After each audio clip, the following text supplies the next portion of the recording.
ऐसे गया मिठाई की दुकान पर। पंडित जी की दुकान थी मिठाई की, वो अपना चादर ओढ़े, ब्राह्मण देवता बैठे थे। और पंडित जी आओ भैया, ये मिठाई कैसे, अब उसने ये लड्डू क्या भाव दिए, ये जलेबी कैसे, ये सब मिठाई पर ऐसे ऐसे करे, अंगूठी दी है ऐसे। ब्राह्मण देवता गंभीरता से सुन रहे, समझ गए। तो वो तो इतनी सी अंगूठी सोने की उंगली में पहने था, और वो इतना बड़ा सोने का बाजूबंद बांधे थे पंडित जी, यहाँ चादर ओढ़े बैठे थे। तो जैसे ये मिठाई कैसे, ये मिठाई कैसे, तो पंडित जी ने ऐसे चादर हटाया और अपना हाथ ऐसे किया, बोले सब एक ही भाव हैं, कोई भी ले जाओ, सब एक ही, ताकि वो भी देखे। अब परशुराम जी दिखाना चाहते कि हम क्या हैं, ये रहा फरसा। बड़े संपन्न श्रद्धालु सेठ जी किसी महानगर में रहते थे। उनके गुरु जी ऋषिकेश से भी ऊपर हिमालय में, केदारनाथ से भी ऊपर उधर कोई उत्सव था, श्रीमद् भागवत की कथा रही हो या कोई और आयोजन रहा हो, तो गुरु जी को बुलाया। गुरु जी बोले जून का महीना है, ऐसे में तो हिमालय में ही रहने दें। नहीं गुरु जी आप कृपा करो, पधारो। गुरु जी आए। शिष्य ने सोचा संपन्न श्रद्धालु, श्रद्धा की संपत्ति और वैसी भी संपत्ति।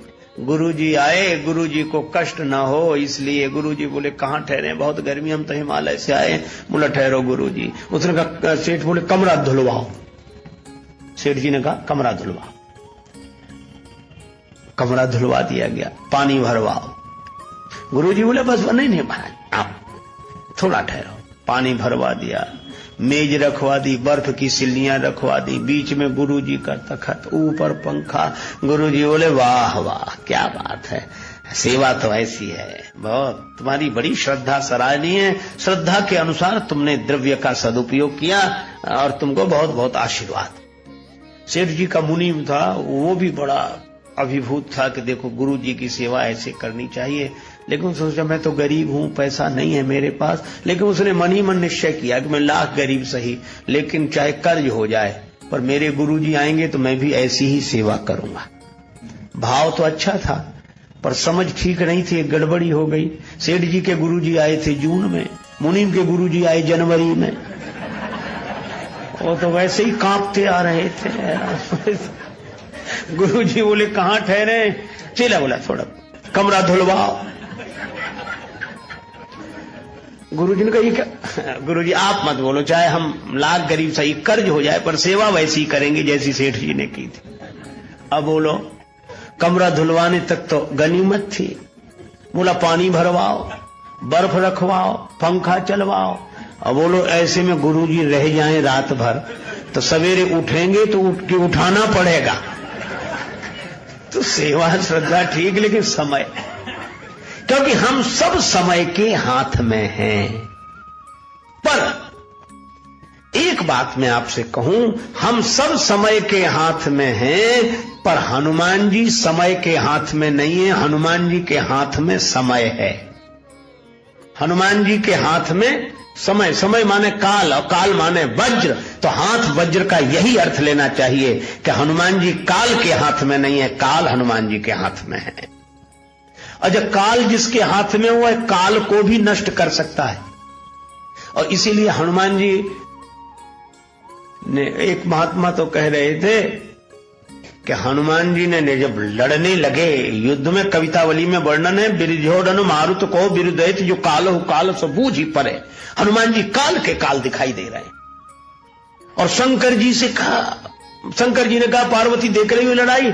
पार्वती जी बोली आश्चर्य है, हनुमान जी ऐसा कर रहे हैं। शंकर जी बोले नहीं नहीं, हनुमान जी करते दिख रहे हैं, पर महिमा किसकी है? किसकी? का उमान कछु कपि के अधिकाई, प्रभु प्रताप जो काल ही खाई। काल सबको खाता है, पर हनुमान जी काल को खा जाते हैं। तो काल हनुमान जी के हाथ में है। और यही रामचरितमानस की कथा भी संकेत करती है। क्या? रामचरितमानस की कथा यह संकेत करती है कि काल नेमि ने ही हनुमान जी का रास्ता रोका था। और आप जानते हैं नेमि कहते हैं चक्र को, है ना?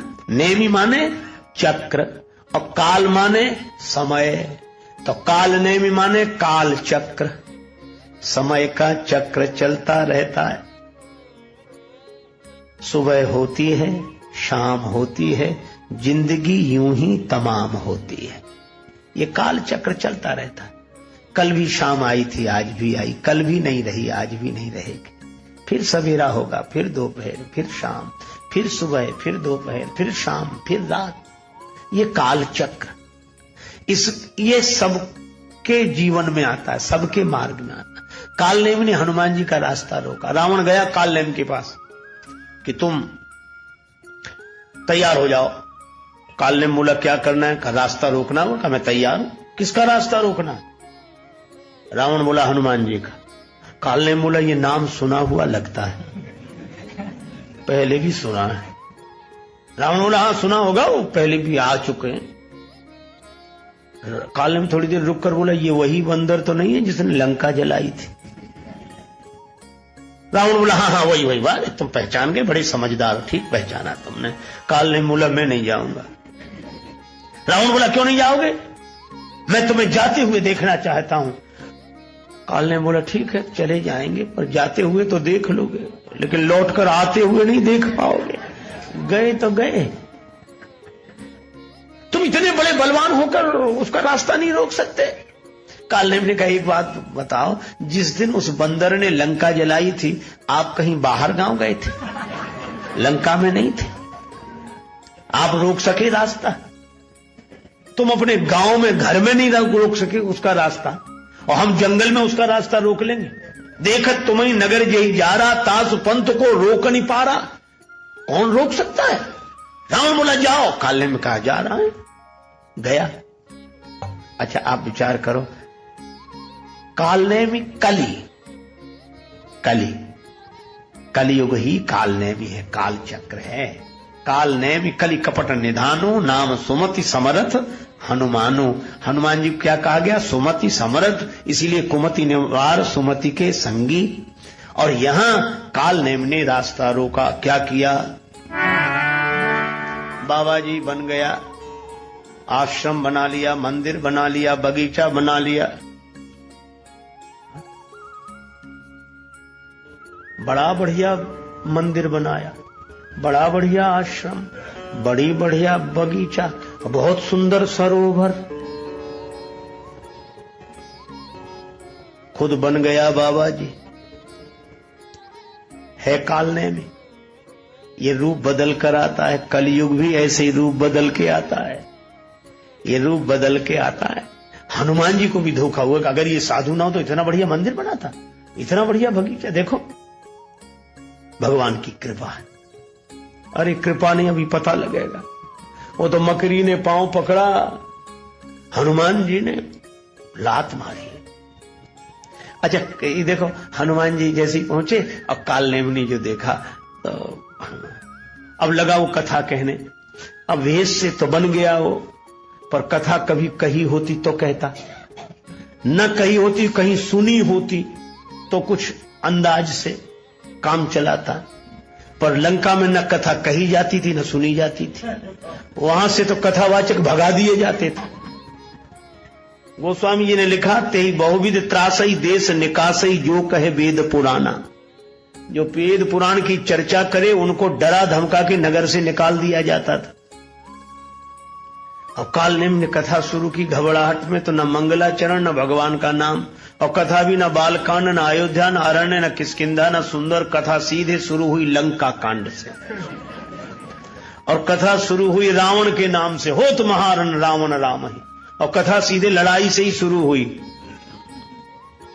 हनुमान जी ने कहा ये कैसी कथा है?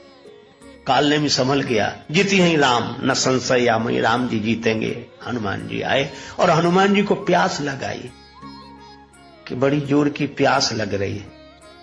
आप लोग श्रीमद् भागवत की कथा में सुनते हैं, जब दसम स्कंद आरंभ हुआ तब सुखदेव जी ने कहा कि जब से कथा शुरू हुई तुमने कुछ जल भी नहीं पिया है, कुछ जल पी लो, कुछ ग्रहण कर लो, उसके बाद फिर कथा शुरू होगी। तो उत्तर दिया है महाराज परीक्षित ने कि महाराज आपके मुख चंद्र से कथामृत झर रहा है, मुझे न प्यास लग रही है। भूख की कौन कहे, प्यास भी नए साथ ही दुख कहा कि मुझे तृषा भी नहीं लग रही, प्यास भी नहीं लग रही। अब आप विचार करें, परीक्षित बोले कि प्यास नहीं तो ये अनर्थ कराया, प्यास ही तो लगी थी, महात्मा के आश्रम में गए थे। पर कथा में अमृत जो पी रहा उसे प्यास नहीं लगी। आप विचार करें, सुखदेव जी कथा कहेंगे तो महाराज परीक्षित की प्यास चली जाएगी, और अगर कालनेमी कथा कहेगा तो हनुमान जी को प्यास लग आएगी, प्यास बुझेगी नहीं, लगेगी। और जब जब कालनेमी के द्वारा कथा होती है, भक्त की प्यास बुझती नहीं है। लोग कहते वहां गए कुछ समझे भी नहीं आया, पता नहीं क्या हो रहा था, कुछ हमें तो ये लगा कि चले यहां से, कुछ प्यास बुझनी चाहिए। प्यास लगी है, मांगा जलते ही दीन कमंडल, घबराया हुआ है कालनेमी, कुछ मांगो कुछ देता है। हनुमान जी ने पानी मांगा, उसने कमंडल दे दिया। हनुमान जी बोले कमंडल आप हमें दे रहे हैं, ये तो गुरुओं के द्वारा चेलों को दिया जाता है कि हम जाने वाले, हमारा कमंडल अब तुम ही संभालो, तुम हमें कमंडल काहे को दे रहे हो। काल ने बोला वो चेला ही तो बनाना है तुम्हें, तो बनाने के बाद कमंडल देना चाहिए था। काल ने बोला हमने सोचा जो बाद में करना सो पहले ही ले दीक्षा देना चाहे। अब कैसी अद्भुत बात, शिष्य प्रार्थना करे कि गुरुदेव दीक्षा दे दो, मैं आपसे दीक्षा लेना चाहता हूं, यहां तक तो ठीक। और गुरुजी कहें कि हम तुम्हें चेला बनाना चाहते हैं। काल ने भी कह रहा कि तो हम तुम्हें कैसे, पहले स्नान करे आओ, दीक्षा देऊं ज्ञान यही पावो, ज्ञानी नाम अग्रगण्यम को कह रहा है। पर हनुमान जी सरल सीधे चले गए, सरोवर में प्रवेश किया, मकरी ने पांव पकड़ लिया। ये विषय जल के सरोवर में वासना की मकरी रहती है, विषय रस के सरोवर में प्रवेश करोगे, वासना की मकरी पांव पकड़ लेगी। पांव पकड़ लेने का मतलब आगे न बढ़ने दे, गति रोक दे। ये वासना ने ही तो हमारी गति रोक रखी है, पकड़ कर रखा है। पर हनुमान जी ने इस पर प्रहार किया, मारी। मकरी बोली वाह रामदूत, चरण पकड़ने वाले के साथ यह व्यवहार। हनुमान जी बोले जो पांव पकड़ के डुबा देना चाहे उसके साथ यही व्यवहार करना चाहिए। कई पांव पकड़ने वाले होते ही ऐसे कि खुद तो डूब ही रहे, तुम्हें और ले डूबेंगे, पांव नहीं छोड़ेंगे जब तक तुम डूबे ही न जाओ। ऐसे पांव पकड़ने वालों से सावधान रहना चाहिए। पर कई लोग पांव पकड़ने वालों के फेर में ऐसे पड़ते हैं कि वो जानबूझकर खुद ही डूबते। पर हनुमान जी ने प्रहार किया, वह दिव्य हो गई। कहा कि चरण पकड़ने वाले के साथ यह व्यवहार, हनुमान जी बोले जो पांव पकड़ के डुबा दे उसके साथ तो यही व्यवहार करना चाहिए। और बोले इस कथा कहने वाले के साथ, अरे बोले महात्मा है। मकरी बोली महात्मा नहीं, मुनि न हो यह निश्चर घोरा। ये वासना पर जब किसी संत के द्वारा प्रहार किया जाता है तो वासना ही उपासना बन जाती है, दिव्य बन जाती है। जो मन की वृत्ति संसार से जुड़ी थी वो भगवान से जुड़ जाती है। और तब उसने कहा मुनि न हो यह निश्चर घोरा, मानव सत्य वचन कपि मोरा। हनुमान जी गए और क्या किया, काल ने बोला आओ आओ आओ वत्स तुम्हें दीक्षा दें। हनुमान जी बोले जब से आए सारे काम उल्टे हो रहे हैं, एक काम हम भी कर दें। क्या? बोले गुरुजी पहले दक्षिणा ही ले लो, बचे रहो तो दीक्षा दे देना। ऐसी दक्षिणा दी, सिर लंगूर लपेटी पछारा। मरते मरते बोला राम राम। हनुमान जी बोले अब सही दी दीक्षा। तो बोलो काल नेमी को पराजित करने वाले, और कालनेमी कौन है? कलिकाल। तो कलिकाल के जो हाथ में हो वो इंसान, और कलिकाल जिसके हाथ में हो वो हनुमान। हनुमान जी के हाथ में कलिकाल है। अच्छा वैसे भी देखो कथाएं भी अद्भुत संकेत करती हैं। क्या? हनुमान जी ने बाल्यकाल में ही सूर्य भगवान को मुख में रख लिया, और सूर्य भगवान तो काल की गति की सूचना देने वाले, और काल की गति जिसने अवरुद्ध कर दी हो उनका नाम हनुमान जी है। तो ये हाथ वज्र, वज्र माने काल, काल जिसके हाथ में हो। और इसीलिए हनुमान जी से वैद्य ने कहा संजीवनी बूटी लेने तो जा रहे हो पर सूर्योदय के पहले आ जाना। हनुमान जी बोले सूर्य भगवान जानते हमारे बारे में, मैं लौटूंगा तभी सूर्योदय होगा, उसके पहले नहीं। और उसके पहले उगेंगे तो मैं सवेरा होने ही नहीं दूंगा। तो हनुमान जी के हाथ में काल है। अच्छा, अब इससे अर्थ क्या हुआ? हाथ वज्र और ध्वजा विराजे। हाथ में वज्र है और ध्वजा, इसका अर्थ है कि भगवान के यश की ध्वजा वही लहरा सकता है जो समय के हाथ में न हो। समय जिसके हाथ में हो वही भगवान के यश की ध्वजा को लहरा सकता है। अर्थात जो कलिकाल से प्रभावित न हो, कलिकाल से जो प्रभावित न हो, जो कलिकाल को प्रभावित कर दे, वही भगवान की कीर्ति की ध्वजा लहराएगा कि ये भगवान के भक्त ऐसे होते हैं। तो हनुमान जी काल के हाथ में नहीं है, काल उनके हाथ में है। इसीलिए हाथ वज्र अरु ध्वजा विराजे, हाथ वज्र अरु ध्वजा विराजे, हाथ वज्र अरु ध्वजा विराजे, हाथ वज्र अरु ध्वजा विराजे, कांधे मूंज जनेऊ साजे, कांधे मूंज जनेऊ साजे।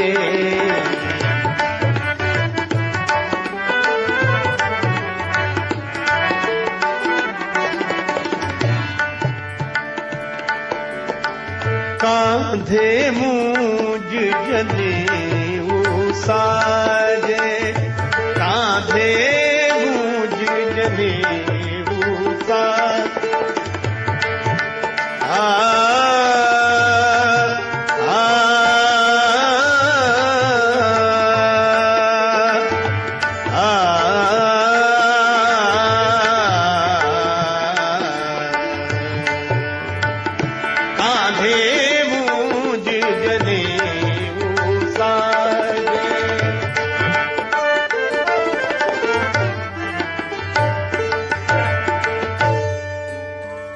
कांधे मूंज जनेऊ साजे। श्री हनुमान जी कांधे पर यज्ञोपवीत मूंज मेखला ब्रह्मचारी का रूप है। श्री हनुमान जी आजन्म बाल ब्रह्मचारी हैं, इसीलिए मेखला का वर्णन है। मूंज की मेखला यज्ञोपवीत धारण करते, कांधे मूंज जनेऊ साजे। लेकिन आपको मैं एक बात बताऊं, रामचरितमानस में विशेष रूप से दो ब्रह्मचारियों का वर्णन है। एक तो श्री हनुमान जी आजन्म बाल ब्रह्मचारी हैं, और एक दूसरे ब्रह्मचारी हैं परशुराम जी। हाँ? लेकिन दोनों में एक अंतर है। क्या? हनुमान जी को कभी यह याद नहीं रहती कि हम ब्रह्मचारी हैं, और परशुराम जी के साथ दूसरी कठिनाई, वे कभी भूलते नहीं है कि हम ब्रह्मचारी हैं। इसलिए जहां जाते वहां यही कहते हैं, बाल ब्रह्मचारी अति कोही, विश्व विदित क्षत्रिय कुलद्रोही। मैं बाल ब्रह्मचारी हूं, मैं ब्रह्मचारी हूं, मैं ब्रह्मचारी हूं। भगवान सामने खड़े हैं, भगवान के सामने। अच्छा देखो विडंबना क्या है, अभिमान से हनुमान परशुराम जी बोल रहे हैं, लेकिन अंतर क्या है? क्या बोले? मैं ब्रह्मचारी हूं, मैं ब्रह्मचारी हूं, यह तो दिखाई दे रहा है, पर सामने ब्रह्म खड़े हैं वो नहीं दिखाई दे रहे हैं।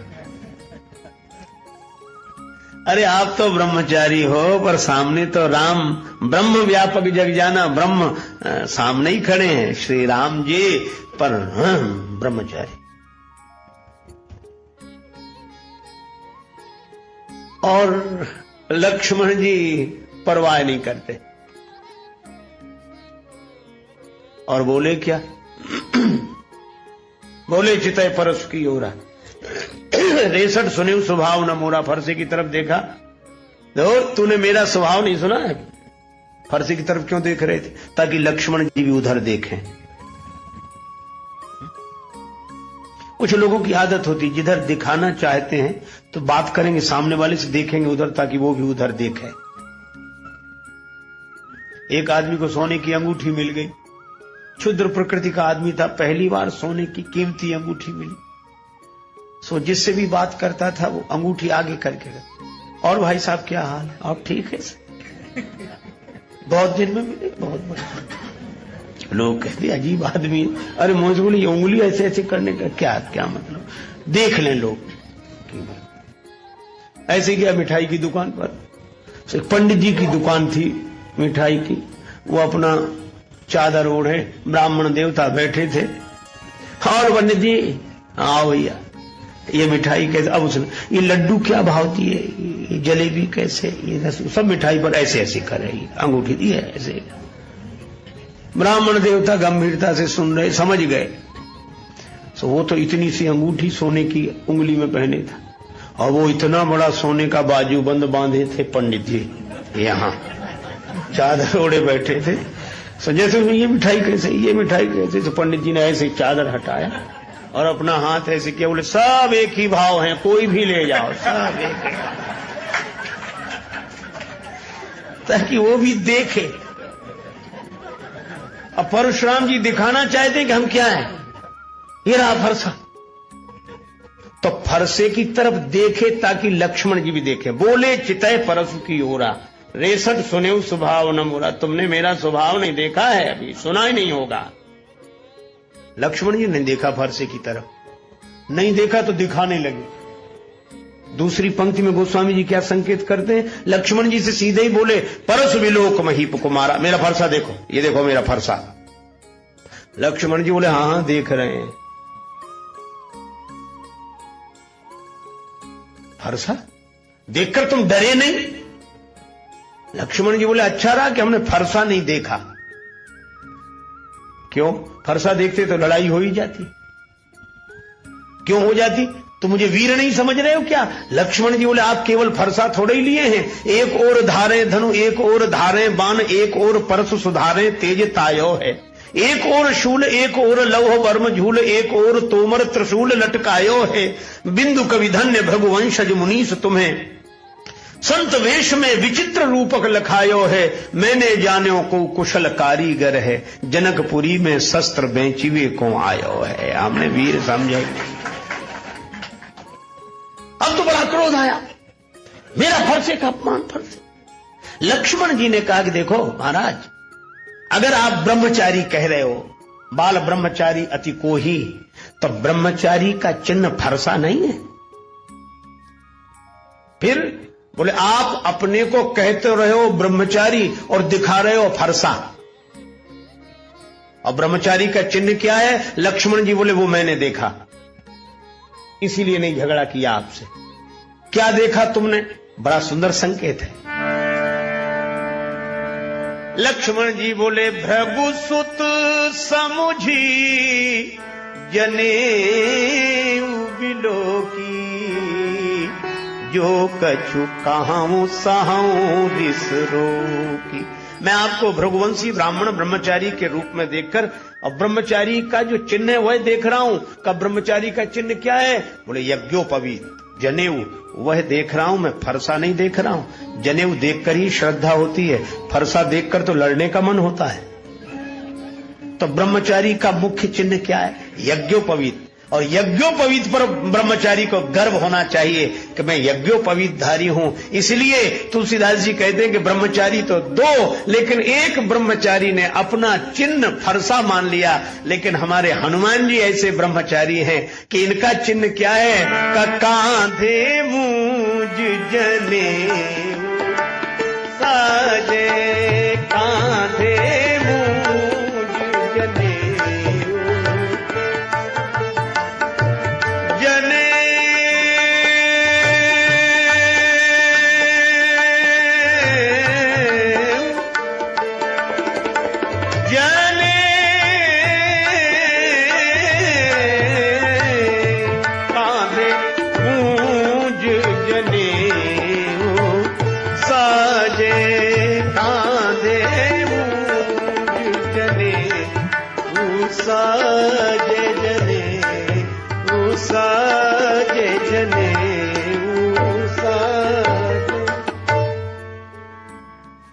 हनुमान जी सच्चे ब्रह्मचारी हैं।